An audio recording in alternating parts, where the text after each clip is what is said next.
Hello and welcome. I'm Pranay Upadhyay and you are watching World Today. We are starting off this bulletin with a breaking news coming in from Israel, because Israel's Prime Minister Benjamin Netanyahu has said that we are not going to occupy Gaza, but we are going to free Gaza from Hamas. In a recent social media post, Israeli Prime Minister Benjamin Netanyahu has said that Gaza will be demilitarized and a peaceful civilian administration will be established there.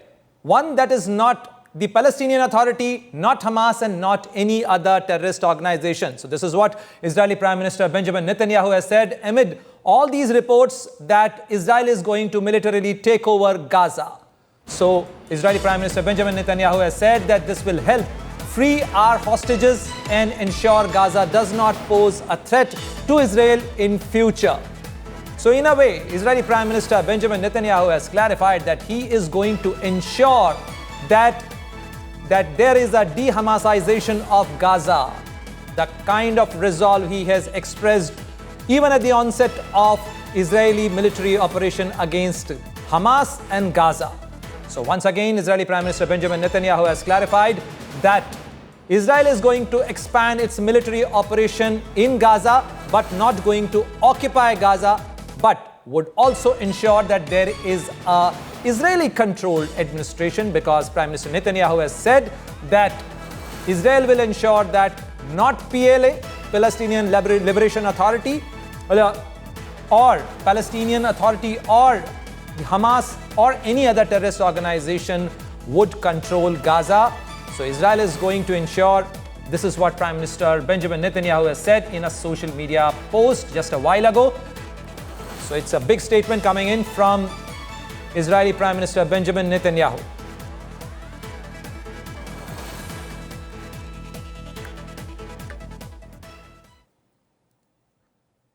And earlier, Israeli Prime Minister Benjamin Netanyahu's office released a statement which included the Israeli Prime Minister's principles for ending the war in Gaza. Here is a report.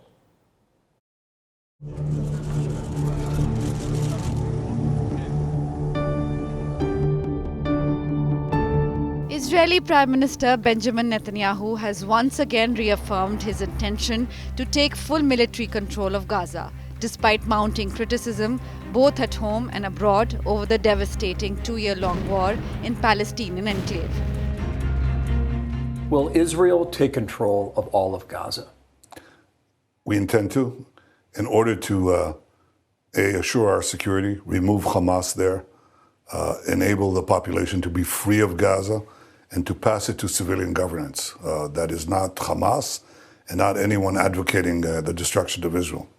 That's what we want to do. We want to liberate ourselves and liberate the people of Gaza from the awful terror of Hamas.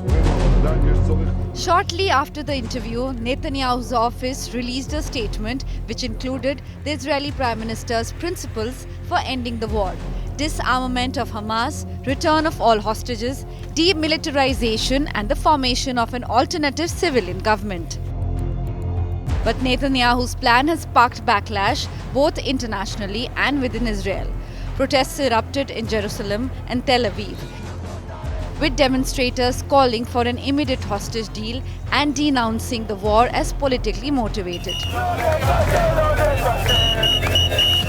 As the Israeli government gathered in Jerusalem in order to expand the operation, this horrible in Gaza, we are here demanding the end of the war, the immediate return of the hostages, end to the atrocities in Gaza, atrocities about the children in Gaza, and atrocities against our own soldiers and against our own hostages. This war is a political war. The only person that benefits from this war is Benjamin Netanyahu, that's trying to avoid jail.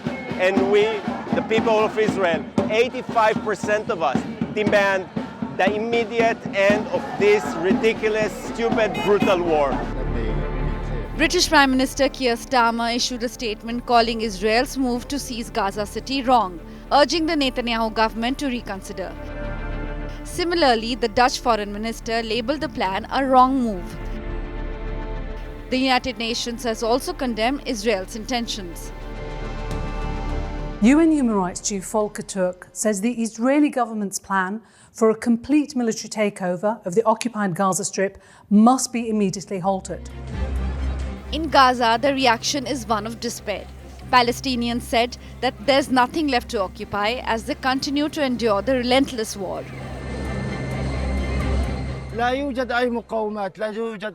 We pray to God Almighty that this decision won't be implemented and that we move towards a ceasefire so that peace and safety can prevail in this country.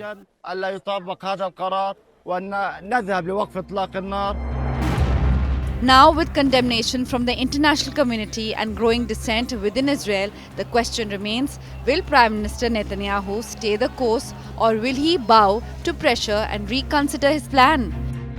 With Neha Kumari, Bureau Report, India Today.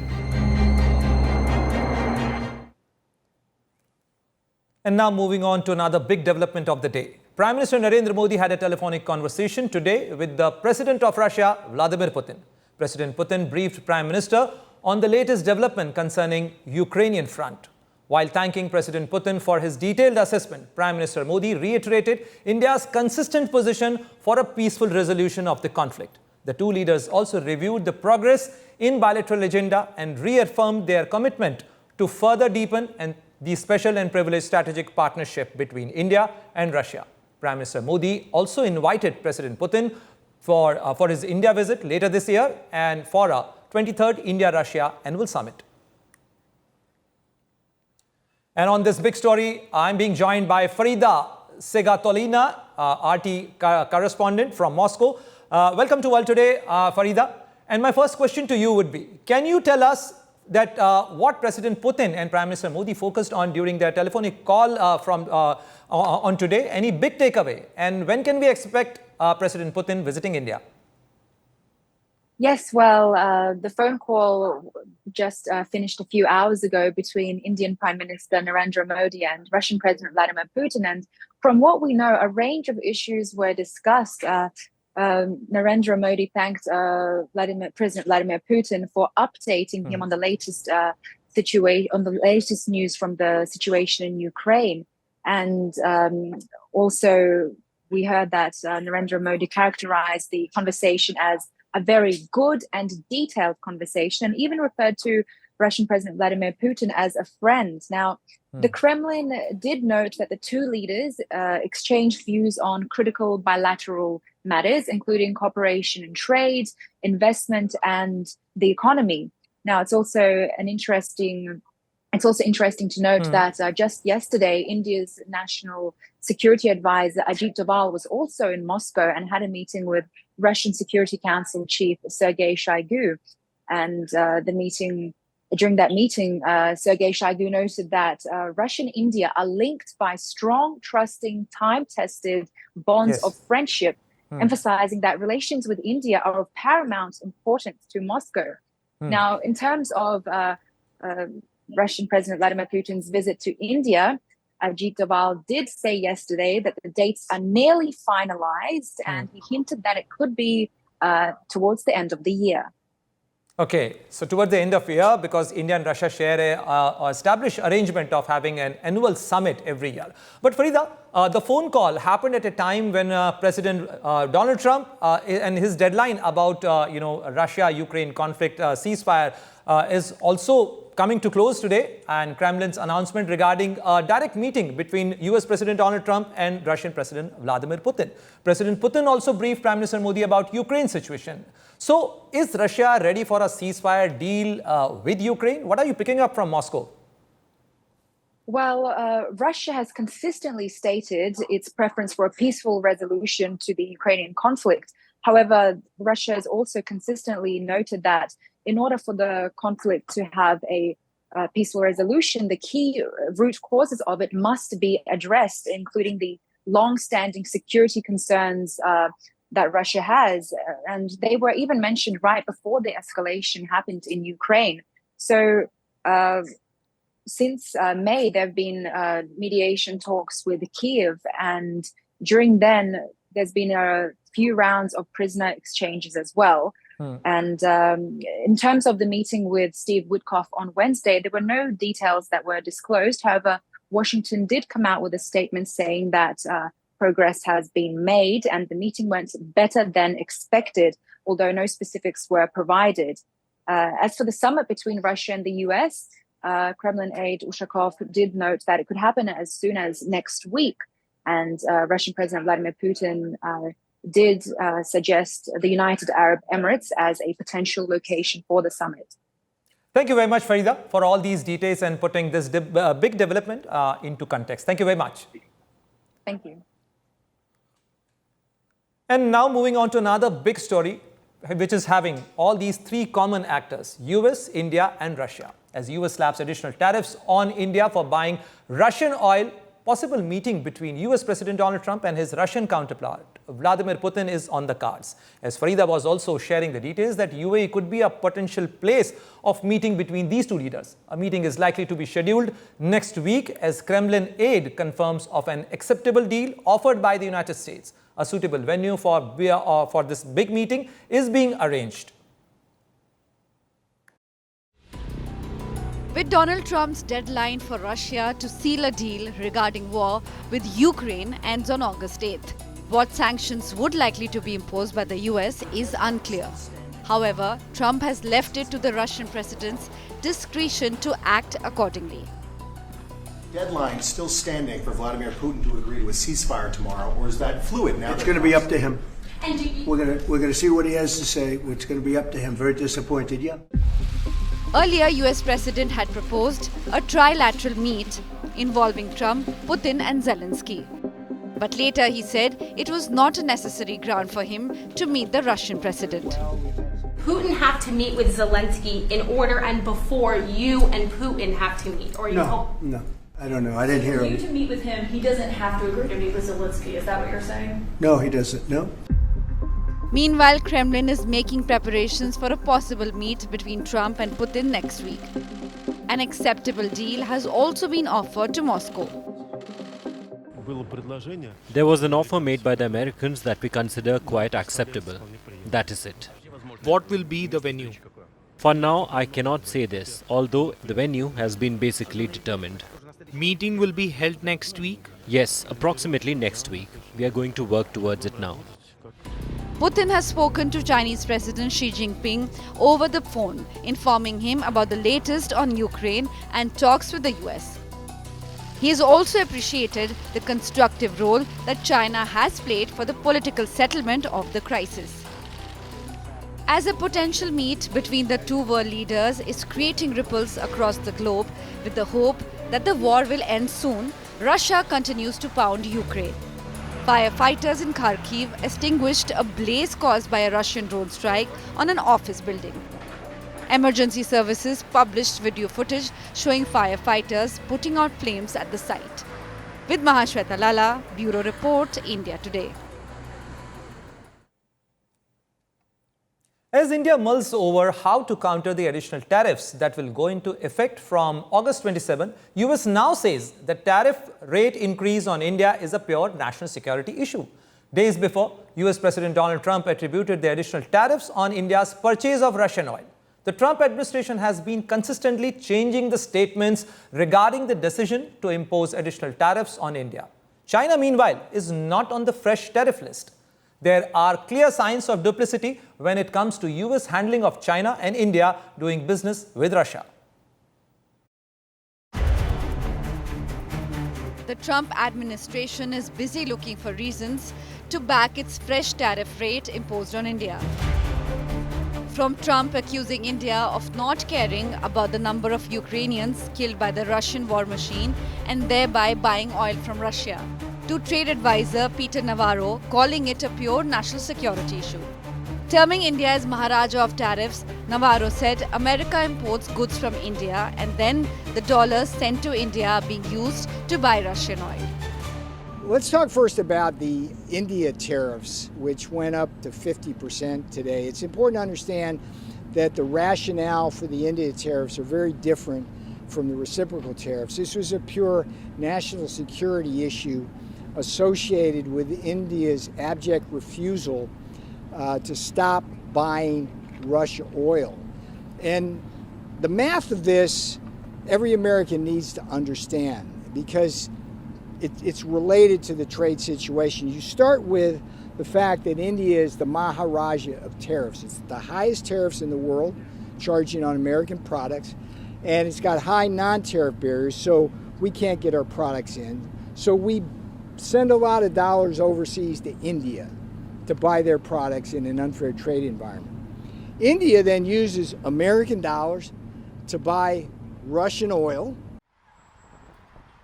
On the other hand, when President Trump was asked by a reporter if he expects increased trade negotiations with India after the announcement of 50% tariffs, all that he had to say was, no, not until we get it resolved.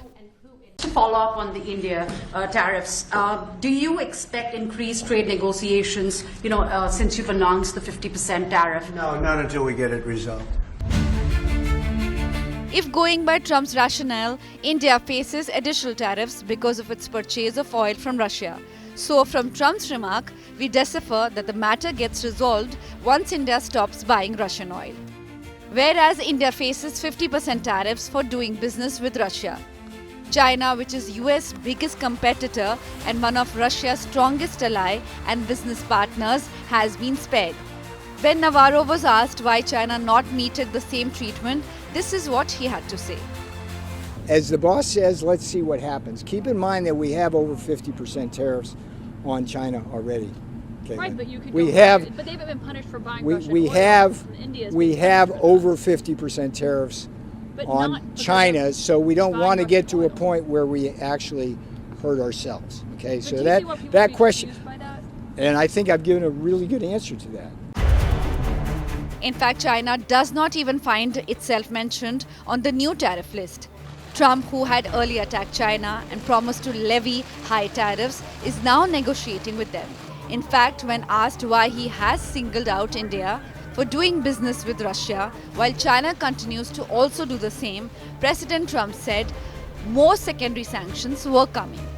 Indian officials have said that there are other countries that are buying Russian oil. It's okay. Like China, for instance, It's buys okay. more. Yeah. Why are you singling India out for these additional sanctions? It's only been 8 hours, so let's see what happens over the next. More secondary sanctions you're going to see a lot more. So this is a taste of You're what's going to to see a come. lot more. You're going to see so much secondary sanctions.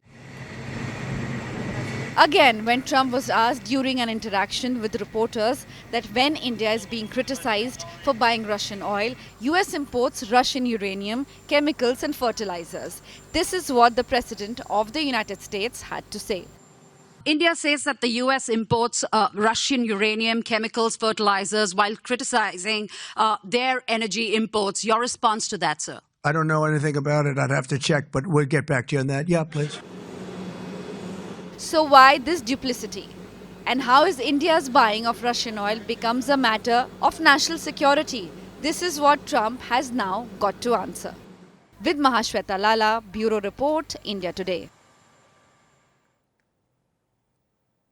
And now the question remains how India is going to deal with the tariff tyranny imposed by US President Donald Trump. Meanwhile, all eyes were on Commerce Minister Piyush Goyal at the Business Today's India at 100 conclave. The minister claimed Indian exports this year will be more than the previous year. Here are the excerpts from the session. How do you think we as a nation will deal with this challenge of deglobalization and how the trade order is being completely dismantled? And what do you think is the playbook going to be? How are you going to tackle this, including these penal tariffs on India imposed by the US? I don't see any deglobalization.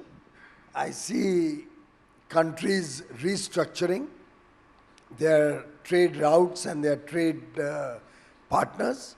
And I'm quite confident this year India will do more exports than we did last year. And you already have mitigated, all factors put in place. BRICS becomes stronger? Well, I think these are questions you should ask the Honorable Foreign Minister. But I can only talk about trade and commerce. India's exports in the current year will be more than they were last year. So you heard Commerce Minister Piyush Goyal giving a very careful answer and a cautious approach as far as this question is concerned. Meanwhile, I am being joined by India Today's Rohit Sharma from Washington, D.C. to discuss this big story. Rohit, welcome to World Today.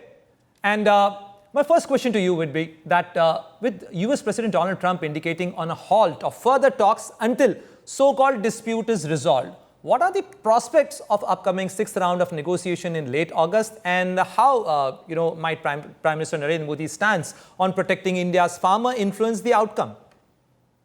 Well, look, I think, and I said this earlier also this morning on India Today, that I think that question was probably not conveyed properly. I think President was alluding to the fact that he probably heard that if the tariffs go down, if the negotiations continue, the additional tariffs, and he basically said no to that. The talks are continuing, as far as I know. The next rounds of talks will happen. He's obviously given a 3-week deadline, which would be coinciding with the next level of talks. So yes, the talks are happening. Nobody's back down. There's no pause, as some people in media have suggested. Both the channels are still engaging to get some deal going in the next couple of weeks, and which is what President Trump also wrote in his executive order, to say that he's going to monitor things, and then depending on how things pan out, he might increase or change his mind on these tariffs. So, but Rohit, did you get an official confirmation from the State Department that there is going to be a next round of talks? Well, we don't have that, Pranay. I mean, we can obviously, but as far as my sources are telling me, there will be, and there are continuing negotiations that are going on as we talk. Okay. And that's why we have those because 3 weeks. What we are picking up here is that Indian side is also waiting for a confirmation from the State Department and the USTR's office. Anyway, moving on to another aspect of it, that as US President Donald Trump is likely to meet Russian President Vladimir Putin, and a possible ceasefire deal is also being worked out between Russia and Ukraine. What are the chances of President Trump changing his stand on India and its oil purchase from Russia? What are you picking up from the power corridors of Washington, D.C.?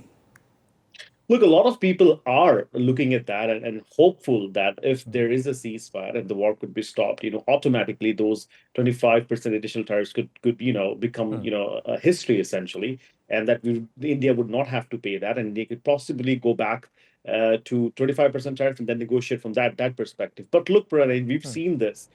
President Trump is definitely not happy with India at this point in time. He's used political opponent in Brazil to slap 50% tariffs on Brazil. So he could find another reason. He's not a fan of BRICS. He could possibly come back and say, look, I'm not happy with BRICS. I'm going to still continue those additional tariffs. So he could find a reason to keep those tariffs on. But the general consensus is that if there is a ceasefire, it does give India. You're making a big point, Rohit, here. So he may find another reason to penalize India. This is what you want to say? He might. I mean, and he said it multiple times in the past too, that he's not happy with BRICS. He's not happy how things are shaping up. He's talked about, he's endorsed Central Instagram's idea of 500% of tariffs on BRIC countries. So he might, but yes, if there is a ceasefire, it does give us an off-ramp to negotiate. So this remains a challenge for India to deal with President Donald Trump and his administration. Thank you very much, Rohit, for all these updates and putting these developments into context. Moving on to another big issue. A 6-year-old Indian origin girl in Waterford City in Ireland was assaulted by a group of boys who punched her and hit her private parts with a bicycle and also hurled racist abuse. The child was playing near her house when a group of boys, reportedly aged between 12 and 14, attacked her while shouting, "Go back to India." According to her mother, the attackers hit her private parts with a bicycle and punched her in the face, leaving her traumatized and in tears. My colleague Geeta Mohan had a detailed conversation with the victim's family. Let's listen in what the family has shared. Tell us exactly what happened, and why is it the fact that you are all Irish citizens? Why is it that you're seeing an increase in attacks on Indian origin people living in Ireland today? It was so scary experience at that time because, we were alone at that time and she was playing just in front of our house. So that was a scary. And, Nia wasn't ready to play outside for 2 days. She was so scared and all, yeah. But now she's coming back, trying to play with the friends, that's so positive way, So we are happy with that, but that was a trauma. We are still, living with that trauma as a parent of a 6-year-old and a 10-month-old. That was a scary. But these kind of things can happen anywhere. But we think the supportive system was in much good here at that time, because we informed police about this, but they were not they haven't recorded it, as a case. That was a surprising thing for us. But I think there is a teenage protection law which is very valuable in Ireland. That is one factor, because all these racistic attacks are happening from a group of teenage boys. I think they are well aware that even if something is happening, they won't be, get arrested and they won't be get punished. That's another factor, I think, because these teenage, criminal activities are increasing. You can watch this detailed conversation on India Today Global. But now, let's change the taste and flavor of the story, because a popular UK website, Good Food, sparked outrage in Italy after publishing a recipe of the classic Roman dish cacio e pepe, but with incorrect ingredients. The error drew strong criticism, prompting an Italian restaurant association to demand formal correction and even involve the British Embassy in Rome. Here is a report. We all love enjoying pasta, whether it's with friends, family, or someone special. But imagine a full-blown controversy erupting over pasta ingredients.